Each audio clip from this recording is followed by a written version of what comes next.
Hello there. Have you fallen into an open manhole recently? Do you find yourself in the company of strangers? Well, then you might very well be in the feature underground. My name is Hunter Lanier. As always, I am here to deliver to you the early scoop on an upcoming movie.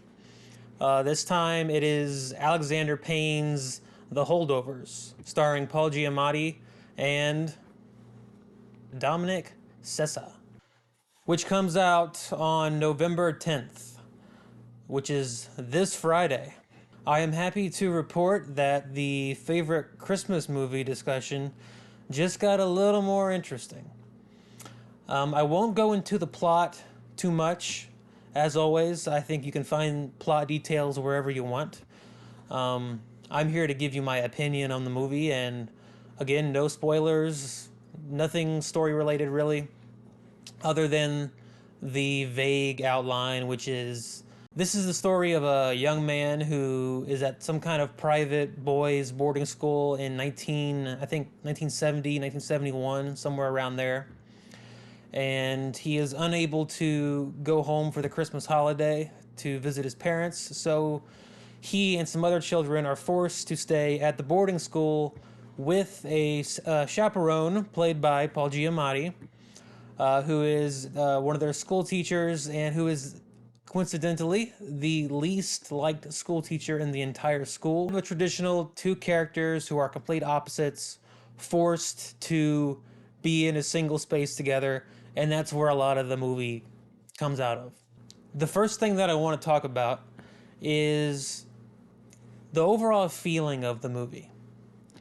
The movie feels like a rose-tinted memory. I'm not quite sure. I haven't read a lot of Alexander Payne's interviews leading up to the movie, so I'm not sure if this how autobiographical the story really is. But the main kid, played by Dominic Sessa, he looks like a young Alexander Payne. Scrawny, big poofy hair. So the movie has that feeling. It feels like you're living through someone's memories. It has a very soft, dreamy image to it. The opening sequence, in fact, reminded me very much of McCabe and Mrs. Miller, Robert Altman's movie, where it has like that very soft, fuzzy, almost fuzzy look to it, and the opening shots of the snow set to some soft acoustic music was very much reminiscent of the snowy town in McCabe and Mrs. Miller and Leonard Cohen's soundtrack to that movie. So I right from the beginning, just the mood and the tone immediately envelops you into the world, and it works just great. So right from the beginning, the movie is already setting a tone and a mood and a very chilly, cozy feel, and it just immediately puts you in the movie where the movie wants you, right in the movie's headspace. Now, while we're on the subject of 1970s filmmakers, there's a lot of similarity I find between Alexander Payne and Hal Ashby. Both of them treat their characters in a similar way. Both never laughed at their characters.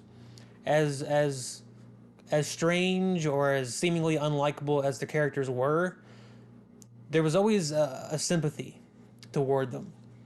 And this movie is no different. There's a great sympathy toward the two lead characters, as different as they are. And through that sympathy is really where the entry point to where the movie works emotionally. A lot of movies that tell these types of stories of, unlikely friendships, they try to play your heartstrings with big, chunky gorilla fingers. And it just doesn't, it's clumsy, it doesn't work, it's hokey, it's corny, however you want to put it. It just doesn't, the emotion doesn't work that way. But what Alexander Payne does that makes it work is that, one, he feels sympathy for the characters, and the characters are never go against type. The characters are who they are. They're complex characters, they're very different from each other. And even as the movie progresses and some of the walls come down between them, the characters are never betrayed for an easy clap or an easy tear.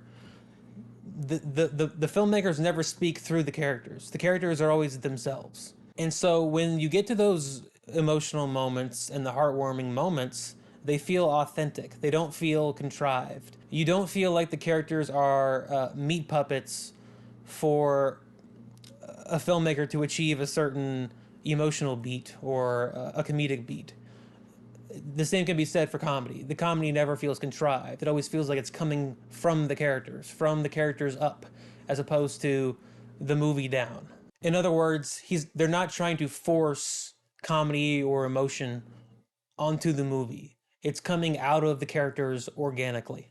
And Hal Ashby is the director that came to mind because his movies always did that really, really well. What gives you that special satisfaction?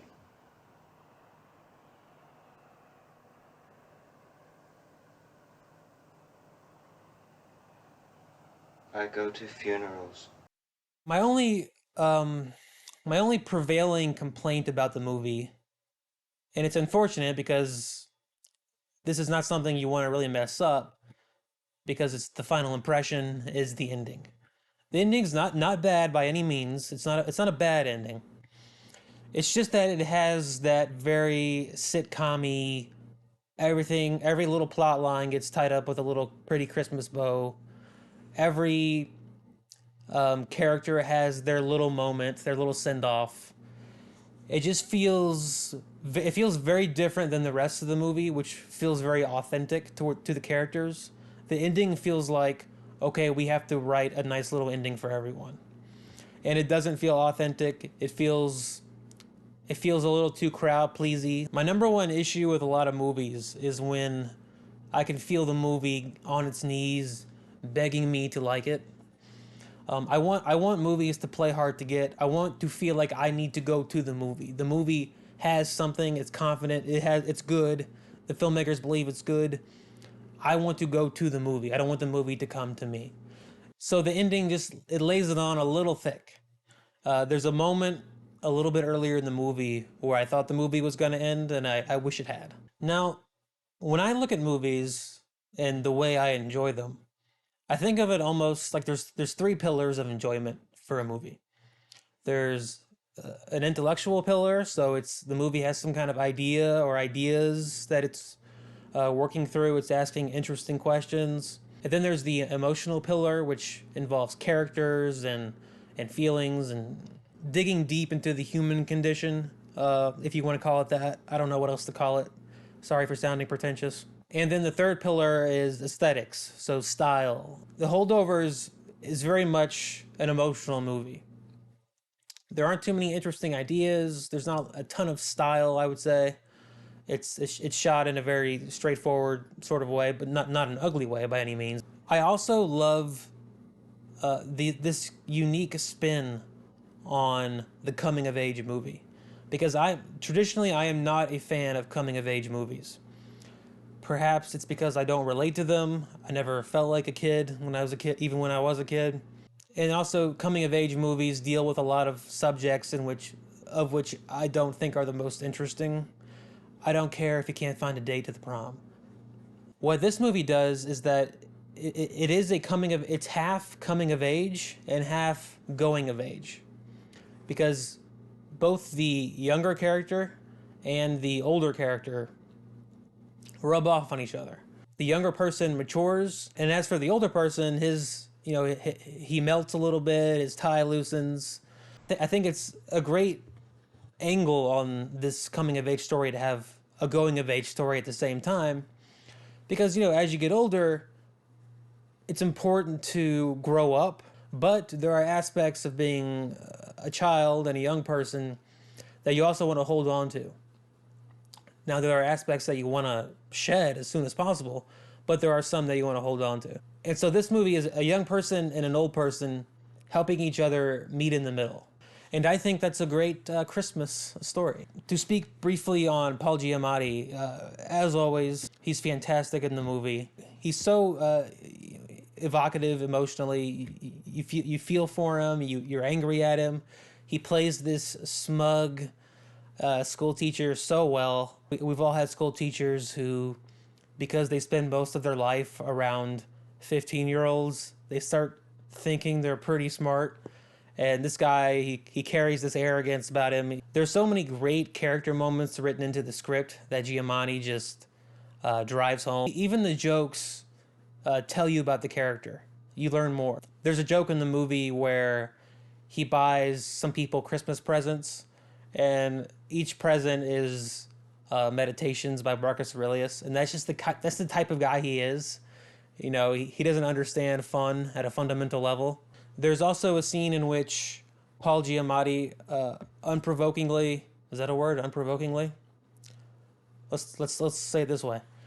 There's a scene where Paul Giamatti throws a football unprovoked that I am certain will live in the annals of film history forever. So I highly recommend the movie. I think it's a very accessible movie to a lot of different people.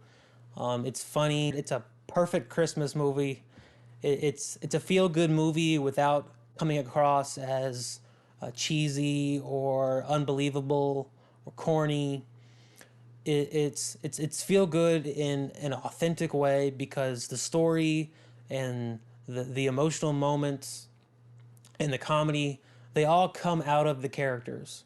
And it all feels authentic. I think you can bring your wife. I think you can bring your husband. I think you can bring grandma. I think you can bring the kids. There's some language, but who cares? Your kids, they hear worse stuff at lunch. Let them watch good movies. Wean them off of Finding Nemo and Scooby-Doo. Start making them watch stuff like this. Don't make them, but put it there. I think this is a big return to form from Alexander Payne after downsizing, which I thought was surprisingly bad. The movie takes place in the early 70s. It begins with a fuzzy 70s-esque opening sequence. And it is very much of that era where character was king and plot came out of the character. The plot came after. If you feel it in the movie feels like one of those great classics, like The Last Detail or Five Easy Pieces.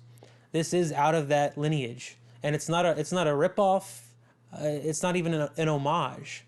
It simply draws upon the things that those movies drew upon to become so great. Well, that's all I got. Those are all my brain thoughts. Be sure to leave a comment below telling me what you thought about what I thought. Then after you see the movie, come back and leave your own review in the comments. Let me know if you disagreed with me, agreed with me, whatever the case may be. Then be sure to like the video, but don't like it if you didn't like it. Just like it if you did like it. Okay, I don't want any of your faux likes. Then find us, Feature Underground, on all of the social media channels. As always, we're on all of them. Coming up soon will be a review of Napoleon and Poor Things, as well as some others I haven't decided yet. Let us know in the comments which movies coming up on the calendar you would like us to review, and we just might review them. Before you go, I just want you to remember that every day underground is a good day.